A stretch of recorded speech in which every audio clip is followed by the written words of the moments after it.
My name is Matt Bondurant. I'm the author of the book The Wettest County in the World.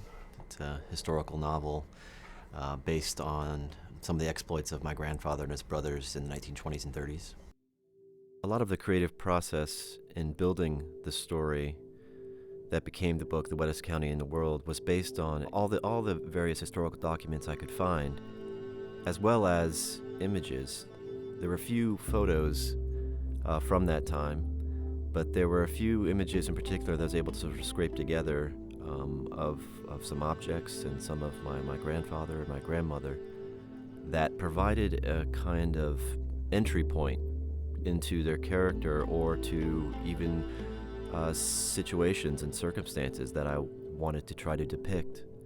I think working with some kind of visual object is an excellent way to sort of begin to reimagine something in your mind. So these images were vital, and I think they have a real direct relation not only to what I did in the book, but it also bears out, I think, in the way the film was done. This first image, which is the pistol which Charlie Rakes shot my grandfather with, this was a image that came from a book which was the collected court transcripts of the great moonshine conspiracy trial of 1935. It's an unusual image.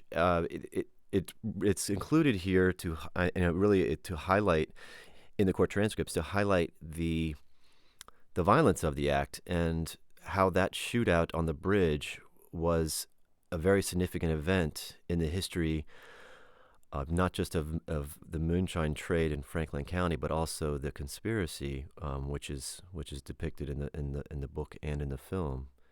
And I think the pistol for me was just a very stark reminder of the literal violence that occurred. And it's a very strange thing to look at the gun that was used to shoot your grandfather and his brother, and it's clear from the accounts that Charlie Rakes was intending to kill them all three brothers. He didn't succeed. This next image is of my grandfather sitting on the hood of a car, and what really struck me about this one, there's two images like this of my grandfather posing on the hood of a vehicle, and they're the only two images of my grandfather from this period at all. And several things about his character really emerged from this photo. One, it's interesting to note the car, the tires, how muddy they are, and the car itself is clearly filthy and it's been driven very hard. And then that's contrasted with my grandfather with these sort of elegant driving gloves and what appears to be a long camel hair coat and a hat that he's wearing sort of cocked over one eye. And it's a shot that's deliberately staged in order to present him as a kind of a figure. And when I was reimagining my grandfather at this age, when he's 18 and 20 years old, this kind of image helped sort of formulate what it is that he wanted, or what it is that he was thinking about on a daily basis back in 1930, or what his sort of aspirations are, and a lot of sort of fundamental aspects about his personality and character come from these two pictures. And this one of my grandfather's the one that's on the cover of the original Wettest County in the World novel. And this is a different car that he's sitting on. And again, this one, the way that he's positioned, the way that he's posed, wearing a bow tie, he's got a cigar in his mouth, he's got his hat cocked just so, and the boots that he has, these kind of knee-high boots with lots of laces. This was a sort of an opening into his character. He was somebody that he wanted to be seen as somebody of not only of means, but of consequence. Somebody that was not necessarily a gangster per se, but certainly he wanted to be seen as somebody that was a man to be reckoned with. And there's also, of course, a bit of flash, a little bit of flair about him, and that's really was my entry point into the character of Jack and trying to figure out his essential yearnings and things. It was about trying to break out and to be different and to aspire to something larger than what was going on around him, and I think that carries over pretty well into the film.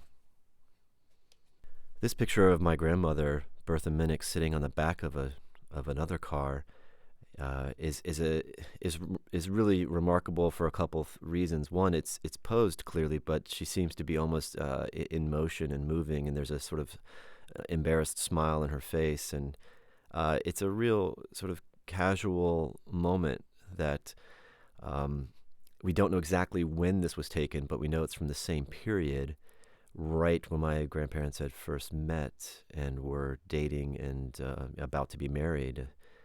And so I imagine that this was part of the courtship between them, my grandfather in his cars and going for drives out into the country and spending time together on a nice afternoon, taking pictures of each other, posing in on the cars was a sort of a pastime, and this is something that I sort of reimagined scenes from to put into the book. And this shot of Bertha, my grandmother, standing by the side of the road, holding on to a tree, and there's a sort of a strange pose. She has her face very set, very serious look, and I like this photo for many reasons. The sort of whiteness of her shirt and these pants that she's wearing, and she's standing on this very muddy, rutted country road, trying to look sort of prim and sophisticated and serious. And this was one of the shots that I actually incorporated into the storyline of the book of her and Jack, and when they're some of their first excursions out together, when Jack has a camera and wants to take a picture of her, she poses on the side of the road like this. And I spent a lot of time looking at this photo and trying to think about and imagine what she was thinking at that time. This shot is really amazing for many reasons of my grandmother, Bertha Minnick. It's a very unique shot from this period. First of all, because she's in motion. She's walking towards the camera. She has this smile on her face. You rarely see a photo like this where people are in motion, moving. The angles of it seems like it was sort of snapped almost perhaps without her being aware or ready for it. And she's very strangely wearing a pair of man's overalls and a sweater, a man's sweater and a man's hat, almost as if she's in disguise. And then over her left shoulder, you can see there's a very clear, large submarine style still. That's that's a probably 200 to 400 gallon still. And so we're in the woods. This is a significant still setup, and to have a woman there at all would be somewhat unusual. And so this helped me create the scene in the book where I started to think, well, why would she be there? How would she get there? Well, of course Jack would bring her there, and while they were courting, and he would wonder what she's trying to impress her, and so she's wearing these clothes, but of course she's going to get dirty. It's a muddy, location in the woods, or maybe they're trying to disguise her or some way. It's a strange photo, but it's one of the only photos really that positions my family directly in a shot with a still, or with liquor or moonshine equipment or of any kind. And this is the only one really that has something like this, that places her directly there. And so it played a big part in the way that I constructed the narrative of the storyline. And it turns out, of course, to be a very significant folk event in the film as well. There's a series of articles that we uncovered when I was in my early 20s. My father started to find these, actually, when he was just doing his own independent research. And when we located these articles, this was the first we had heard of this shooting, and that my grandfather and his brother Forrest had been shot at all. It was a shocking development to us because we hadn't even known that my grandfather and his brother had been involved in anything like this, as far as this kind of violence, of being a shooting like this. It was something that was never discussed or known in the family at all. And this article here, it talks about the condition, and so I was able to get a sense of how badly they were shot. And this one describes, in fact, how Jack was shot and how the bullet, went through and punctured his lungs, and just sort of really talking about the seriousness of the situation. This article from the Roanoke Times was the first one that we found. And it really formed a large part of not only that scene, that sort of climactic scene at the Magotty Creek Bridge in December of 1930, but also went a long way into the depiction, my reimagining of the characters of Jack and Forrest, Howard, and Charlie Rakes, and Henry Abshire, and the other people that were present. There's, in this article, they go, at length, they sort of describe how the thing played out, how the brothers arrived, and how Deputy Abshire and Rakes and with other people were blockading the bridge, and there was an exchange between them, and then Rakes, shot him, and and then tried to shoot Forrest as well. And there's lines like this one: Forrest, hearing the shot, ran toward them, and Rakes shot again, dropping him in the snow-covered road.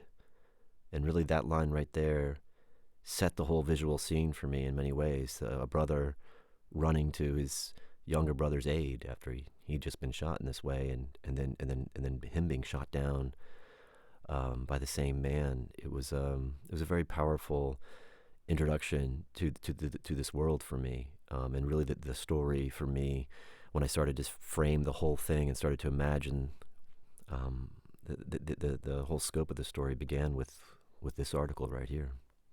If you spend any time in Franklin County, or if you know anybody there or in other areas where moonshine is produced or consumed, and if somebody invites you out into the parking lot and goes into the trunk of their car, or takes you out to the garage and reaches in the back of the refrigerator, this is most often what moonshine will look like. This is what they call fruit. They basically, you're submerging fruit and other things in the moonshine to give it flavor, and this is the way it most often appears, I think, and the way most people enjoy it. Just straight corn whiskey, White Lightning, is pretty tough stuff. The proof is very high. It's very hot, and so if you're drinking that, very often it's mixed into some kind of other lemon lime soda type beverage, or maybe eggnog. That was my personal favorite. Eggnog with a little bit of cinnamon and nutmeg, and it's outstanding. In many ways, I think these images may be the most important part of the project for me.